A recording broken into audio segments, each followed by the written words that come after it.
എല്ലാവർക്കും സലു കിച്ചണിലേക്ക് സ്വാഗതം. ഇപ്പൊ രാവിലെ തന്നെ നിസ്കാരവും മോദലും ഒക്കെ കഴിഞ്ഞ ശേഷം ഞാൻ എന്താ കിച്ചണിലേക്ക് വന്നു. അപ്പൊ ചായ റെഡി ആവുന്ന സമയത്ത് നിസ്സാറിക്ക പള്ളിയിൽ നിന്ന് വരും കേട്ടോ. അപ്പൊ ആ ഒരു ടൈമിങ് എനിക്ക് അറിയാം, അതിനനുസരിച്ചാണ് ഞാൻ കിച്ചണിലേക്ക് വരുന്നത്. അപ്പൊ ഒരുമിച്ച് ഞങ്ങൾ ഇരുന്ന് ചായയൊക്കെ കുടിച്ച ശേഷമാണ് ബാക്കി എൻ്റെ ജോലികളിലൊക്കെ ഞാൻ വരുന്നത്. അപ്പൊ നമ്മൾ എപ്പോഴും ശ്രദ്ധിക്കേണ്ട ഒരു കാര്യം, നമ്മൾ ഏത് ദിവസം എടുത്താലും ആ ദിവസം നല്ല സന്തോഷമായിട്ടിരിക്കാൻ നമ്മൾ ശ്രദ്ധിക്കണം. അപ്പം ആ സന്തോഷമായിട്ട് ഇരിക്കണമെങ്കിൽ രാവിലെ തന്നെ നമ്മൾ നല്ല നല്ല കാര്യങ്ങൾ കാണാനും കേൾക്കാനും ഒക്കെ ശ്രമിക്കണം. ഇപ്പൊ ഏത് വിശ്വാസിയാണേലും നമുക്ക് ഓരോ വിശ്വാസങ്ങളുണ്ടല്ലോ, അത് പ്രാർത്ഥനയും കാര്യങ്ങളും കഴിഞ്ഞു കഴിയുമ്പോൾ തന്നെ മനസ്സിന് ഭയങ്കര ഒരു സന്തോഷമാണ്. പറഞ്ഞു വന്നപ്പോഴേക്ക് ചായ റെഡിയായി, നിസ്സാറിക്കാതെ വന്നു. ഇതാണ് ഇവിടുത്തെ രാവിലത്തെ ഒരു ചിട്ട എന്ന് പറയുന്നത് കേട്ടോ. പിന്നെ നമ്മൾ ഇങ്ങനെ കുറച്ചു നേരം ഇതുപോലെ കാര്യങ്ങളൊക്കെ പറഞ്ഞിരിക്കും.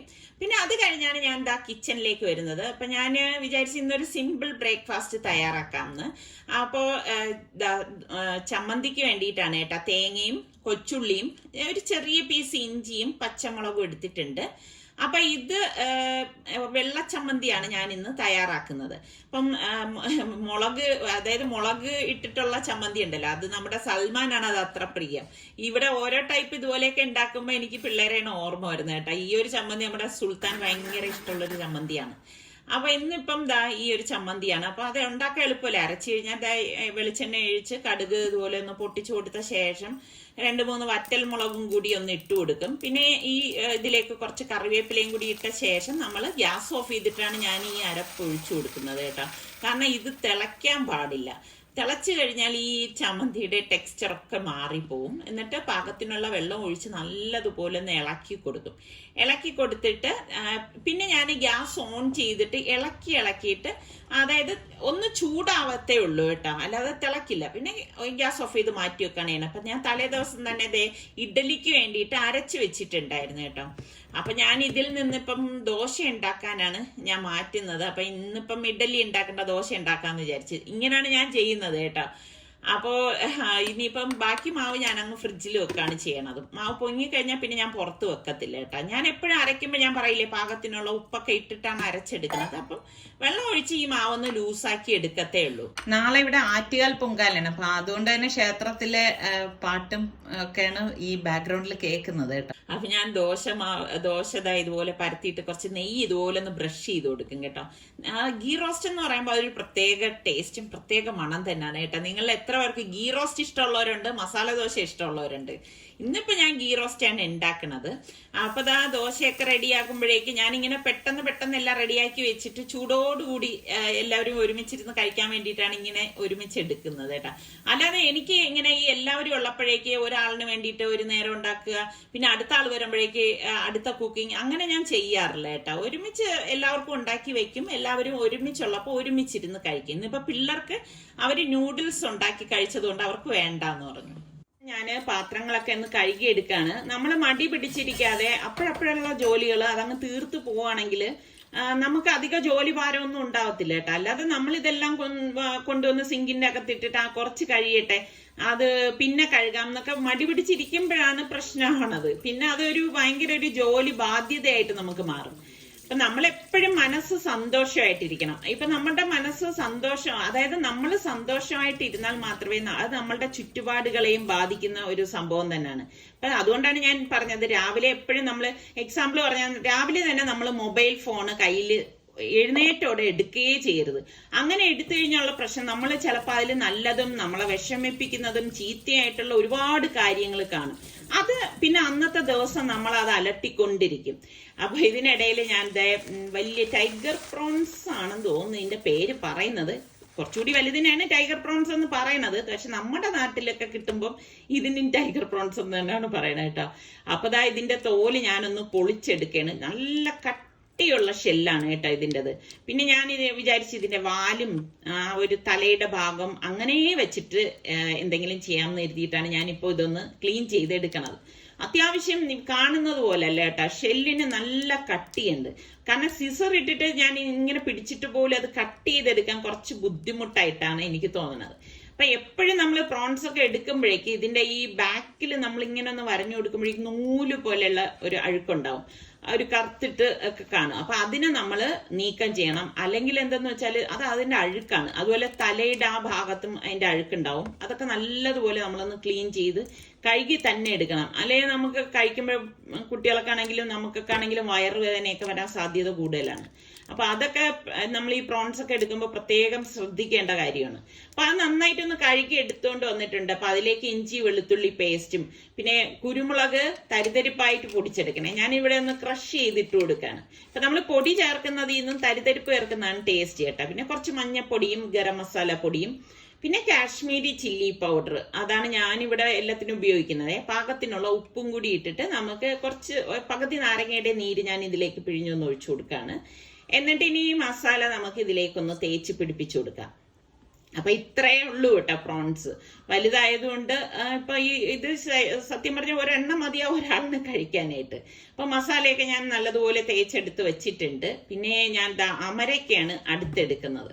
അപ്പം എപ്പോഴും നമ്മൾ ഇതുപോലെയുള്ള വെജിറ്റബിൾസ് ഡെയിലി എങ്കിലും നമ്മുടെ ആഹാര രീതിയിൽ ഒരു പ്രാവശ്യമെങ്കിലും ഉൾപ്പെടുത്താൻ ശ്രമിക്കണം.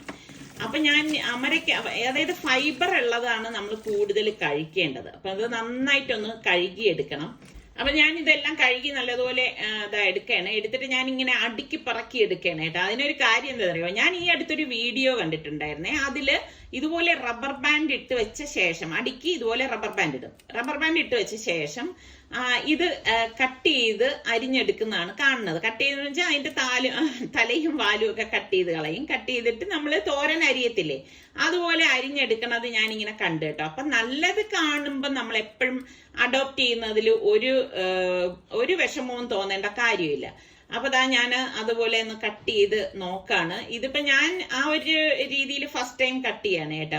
അപ്പൊ എനിക്ക് എളുപ്പമായിട്ട് തോന്നി. കാരണം നമ്മളിപ്പം അല്ലാതെ അടുക്കി എടുക്കുന്നതിൽ നിന്നും ഇതാകുമ്പോൾ കുറേ നമുക്ക് ഇതുപോലെ അടുക്കി എടുക്കാൻ പറ്റും. എന്നിട്ട് റബ്ബർ ബാൻഡ് ഇട്ട് കഴിഞ്ഞാൽ സംഭവം കഴിഞ്ഞു കേട്ടോ. അപ്പൊ ഞാനിവിടെ രണ്ടെണ്ണം ഇതുപോലെ റബ്ബർ ബാൻഡ് ഇട്ട് വെച്ചിട്ടുണ്ട്.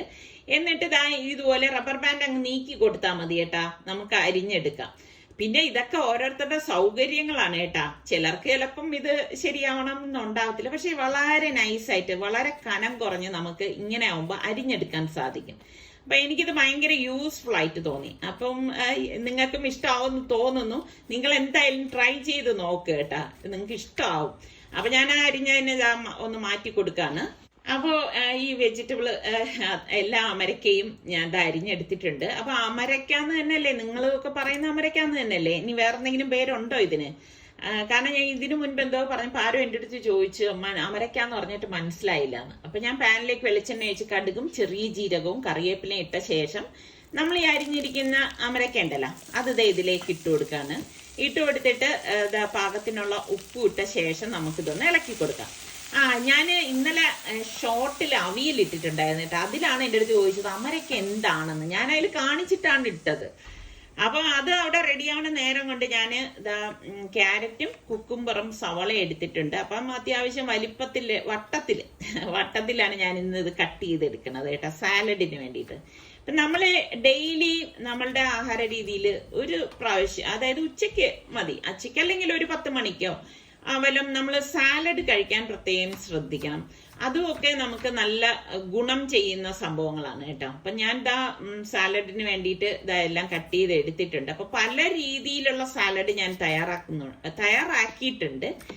അപ്പൊ ഇന്നിപ്പോ സിമ്പിൾ ആയിട്ടുള്ള സാലഡാണ് കേട്ടോ. അതിൽ ഞാൻ ഇത്രയും വെജിറ്റബിൾസ് മാത്രമേ എടുത്തിട്ടുള്ളൂ. അപ്പൊ ഈ ഒരു രീതിയിലാണ് കട്ട് ചെയ്തെടുത്തത്. അതൊക്കെ നമ്മളുടെ ഇഷ്ടത്തിനനുസരിച്ച് എടുക്കാം കേട്ടോ. അപ്പൊ ഇതിനിടയിൽ നമ്മുടെ അമരയ്ക്ക റെഡി ആയിട്ടുണ്ടോ. ഒരിക്കലും വെള്ളം ഒഴിച്ച് നമ്മളിത് കുക്ക് ചെയ്യരുത്. വെള്ളം ഒഴിച്ച് കുക്ക് ചെയ്ത് കഴിഞ്ഞാൽ അതിന്റെ ആ ഒരു ടേസ്റ്റ് തന്നെ പോകും. ഇതിലേക്ക് നമുക്ക് 1 ടീസ്പൂൺ മുളക് പൊടി, 1/2 ടീസ്പൂൺ മഞ്ഞൾപ്പൊടി, 1/4 ടീസ്പൂൺ ചെറിയ ജീരകത്തിന്റെ പൊടി, പിന്നെ ഒരു 1/4 കപ്പ് തേങ്ങ, ഇത്രയും കൂടി ഇട്ട ശേഷം ഇതുപോലെ ഒന്ന് ഇളക്കി കൊടുക്കും. അപ്പൊ ഞാൻ എളുപ്പം തയ്യാറാക്കി എടുക്കാൻ പറ്റുന്ന തോരനാണ് കേട്ടോ. അപ്പൊ ഇതിന് നമ്മൾ മിക്സിയിലിട്ട് ക്രഷ് ചെയ്യേണ്ട കാര്യമൊന്നുമില്ല. ഇതിനിടയിൽ ഇതാ സാലഡിലേക്ക് ഞാൻ നാരങ്ങ നീര് ഇതുപോലെ ഒന്ന് പിഴിഞ്ഞൊഴിച്ചു കൊടുക്കുകയാണ്. ഒരു നാരങ്ങയുടെ നീര് മതിയാവും. എന്നിട്ട് നമുക്ക് പാകത്തിനുള്ള ഉപ്പും കൂടി ഇട്ട ശേഷം നമുക്കിനി ഇതൊന്ന് മിക്സ് ചെയ്ത് കൊടുക്കാം. അപ്പം ഇത്രയേ ഉള്ളൂ, സിമ്പിളായിട്ടുള്ള ഒരു സാലഡാണ്. അപ്പോൾ കുട്ടികൾക്കൊക്കെ ഇത് വെറുതെ കഴിക്കാൻ കൊടുക്കുക, അവർക്ക് ഇഷ്ടമാവും. പിന്നെ കുഞ്ഞു ടൊമാറ്റോ ഉണ്ടല്ലോ, അത് ഞാനിവിടെ ഒരു 5 ഇട്ട് കൊടുക്കുകയാണ്. ഇതൊക്കെ നമ്മളുടെ ഇഷ്ടത്തിനനുസരിച്ച് എങ്ങനെയാന്ന് വെച്ചാൽ ചേർത്ത് കൊടുക്കാം കേട്ടോ. പിന്നെ അതുപോലെ തന്നെ ഫ്രൂട്ട്സ്, ഇപ്പം ആപ്പിളൊക്കെ ഉണ്ടെങ്കിൽ ആപ്പിൾ വേണമെങ്കിലും ഈ സാലഡിൽ ചേർക്കാം. ആപ്പിൾ എന്ന് പറയുമ്പം ഗ്രീൻ കളറിലെ ആപ്പിൾ ഇല്ലേ, അതാണ് എപ്പോഴും നല്ലത് കേട്ടോ, ഈ സാലഡൊക്കെ ഉണ്ടാക്കുമ്പോൾ നല്ലതായിട്ടുള്ളത്. അപ്പം ഞാൻ എയർ ഫ്രയറിലാണ് നമ്മളുടെ ഈ പ്രോൺസ് റെഡിയാക്കാനായിട്ട് പോണത്. എയർ ഫ്രയറിൽ വെച്ചിട്ട് അപ്പോൾ ഒട്ടും ഓയിൽ ഇല്ലാതെയാണ് നമ്മൾ ഇന്നത് റെഡിയാക്കുന്നത്. അപ്പൊ ഈ ഓയിൽ ഇല്ലാതെ തന്നെ നമുക്ക് പാനിൽ വേണമെങ്കിലും ചെയ്തെടുക്കാം. അതിന്റെ വീഡിയോ ഞാൻ ഇതിനു മുൻപ് ചെയ്തിട്ടുള്ളതാണ് കേട്ടോ. അപ്പൊ ഇതിന്റെ ഇടയിൽ ഞാൻ തൈര് എടുത്തിട്ട് അതിലേക്ക് പാകത്തിനുള്ള ഉപ്പ് ഇട്ട് ഇതുപോലെ ഒന്ന് ഇളക്കി കൊടുക്കുകയാണ്. ഇളക്കി കൊടുത്ത ശേഷം ഇത് സിമ്പിൾ ആയിട്ടുള്ള ഒരു മോര് കറിയാണ് കേട്ടോ. അപ്പൊ പാൻ അടുപ്പത്തേക്ക് വെച്ച ശേഷം നമുക്ക് വെളിച്ചെണ്ണ ഒഴിച്ചു കൊടുക്കാം. പിന്നെ നമുക്ക് കടുക്, വെളുത്തുള്ളി, പച്ചമുളക്, ചുവന്നുള്ളി, ഇത്രയാണ് ഞാൻ ഇതിലേക്ക് ഇട്ടിരിക്കുന്നത്. പിന്നെ കുറച്ച് കറിവേപ്പിലയും, ഒരു 1/4 ടീസ്പൂൺ മുളക് പൊടിയും, 1/4 ടീസ്പൂൺ മഞ്ഞൾപ്പൊടി, ഒരു 1/4 ടീസ്പൂൺ ചെറിയ ജീരകത്തിന്റെ പൊടി, ക്യുമിൻ സീഡ് പൗഡർ, ഇത്രയും കൂടി ഇട്ടിട്ടാണ് നമ്മളിത് താളിച്ചത് മോരിലേക്ക് ഒഴിച്ചിട്ട് നന്നായിട്ടൊന്ന് ഇളക്കി കൊടുക്കും. അപ്പൊ ഇത്രയുള്ളൂ, ഞാൻ പറഞ്ഞില്ലേ എളുപ്പത്തിൽ റെഡിയാക്കി എടുക്കാൻ പറ്റുന്ന ഒരു മോര് കറിയാണ്. അപ്പോഴേക്കും ഞാൻ നമ്മളുടെ എയർ ഫ്രയർ ഇടയ്ക്കൊന്ന് തുറന്നിട്ട് നമ്മളുടെ പ്രോൺസ് ഉണ്ടല്ലോ അതൊന്ന് തിരിച്ചു വെച്ചു കൊടുക്കാണ്. അപ്പൊ തിരിച്ചും കൂടി വെക്കുമ്പോഴാണ് നമുക്ക് ആ ഒരു കറക്റ്റ് ടെക്സ്ചറിൽ കിട്ടുന്നത് കേട്ടോ. അപ്പൊ ഇനിയിപ്പം വീണ്ടും ഞാൻ ഇതൊന്ന് റെഡിയാക്കി എടുക്കുകയാണ്. അധികം സമയമൊന്നും എടുക്കത്തില്ല, നമുക്കിത് പെട്ടെന്ന് തന്നെ റെഡിയാക്കി എടുക്കാൻ പറ്റും.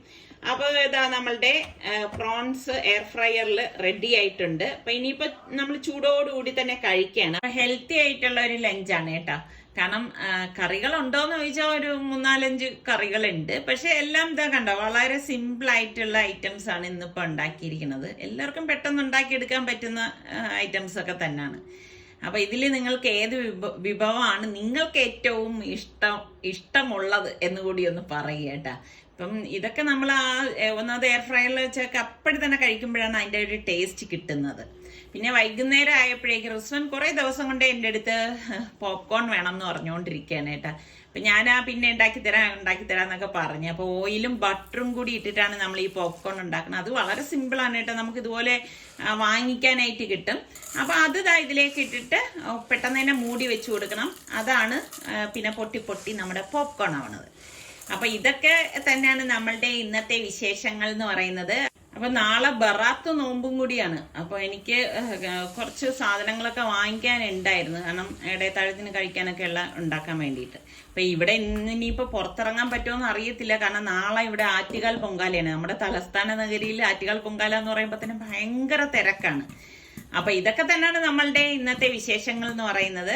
അപ്പൊ നിങ്ങളെ സബ്സ്ക്രൈബ് ചെയ്യാത്ത ആരെങ്കിലും ഉണ്ടെങ്കിൽ ഒന്ന് സബ്സ്ക്രൈബ് ചെയ്യണേ. അടുത്ത് നല്ല റെസിപ്പിയോ ബ്ലോഗോ ഇട്ടൊക്കെ നമുക്ക് കാണാം. അതുവരയ്ക്കും എല്ലാവർക്കും ബൈ.